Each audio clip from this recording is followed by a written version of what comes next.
One Voice, a division of Full Cast Audio, presents Dr. Proctor's Fart Powder, written by Joe Nesbo and performed for you by William Dufris.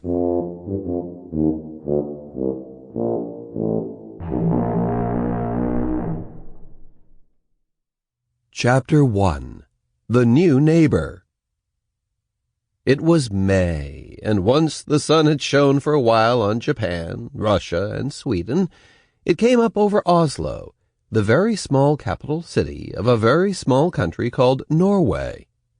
The sun got right to work, shining on the yellow and fairly small palace that was home to the king, who didn't rule over enough for it to amount to anything, and on Akershus fortress. There it shone on the old cannons that were aimed out over the Oslo fjord, through the window into the commandant's office, and onto the most remote of all the doors, the door that ultimately led to the city's most feared jail cell, the Dungeon of the Dead, where only the most dangerous and worst criminals were kept. The cell was empty, apart from a Ratus Norvegicus, a little Norwegian rat that was taking its morning bath in the toilet. The sun rose a tiny little bit higher and shone on some children in a school marching band who had practiced waking up very early and putting on uniforms that itched, and who were now practicing marching and playing almost in time, because soon it would be the 17th of May, Norwegian Independence Day, and that was the day when all the school marching bands in the whole small country would get up very early, put on uniforms that itched, and play, almost in time. And the sun climbed a tiny little bit higher and shone on the wooden wharves on the Oslo fjord, where a ship from Shanghai, China, had just docked.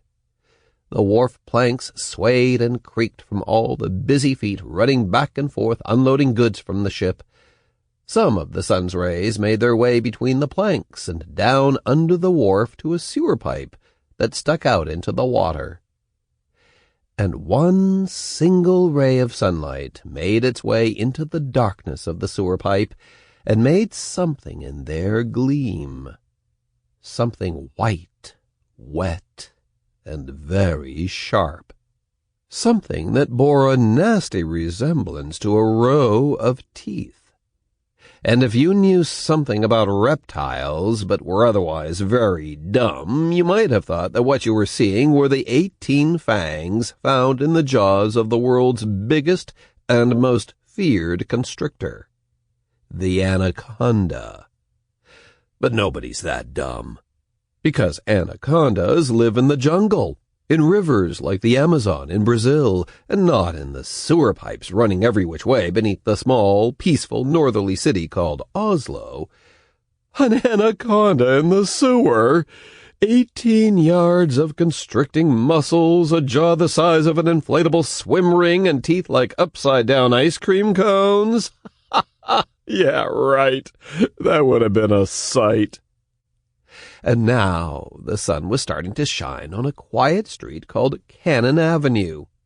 Some of the sun's rays shone on a red house there, where the commandant of Akershus fortress was eating breakfast with his wife and their daughter, Lisa. And the rays shone on the yellow house on the other side of the street, where Lisa's best friend used to live. But her best friend had just moved to a town called Sarpsborg, and seeing the yellow house empty made Lisa feel even lonelier than she had before her best friend had left, because there wasn't anyone for Lisa to play with on Cannon Avenue. The only other kids in the neighborhood were Truls and Trym Train. They were the twins who lived in the big house with the 3 garages at the bottom of the hill, and they were 2 years older than Lisa. In the winter they threw rock-hard snowballs at her little red-haired head, and when she asked if they wanted to play, they pushed her down into the snow. And with icy mittens they rubbed snow into her face while christening her Greasy Lisa, Flatulisa, or Commandant's Debutante. Sample complete. Ready to continue?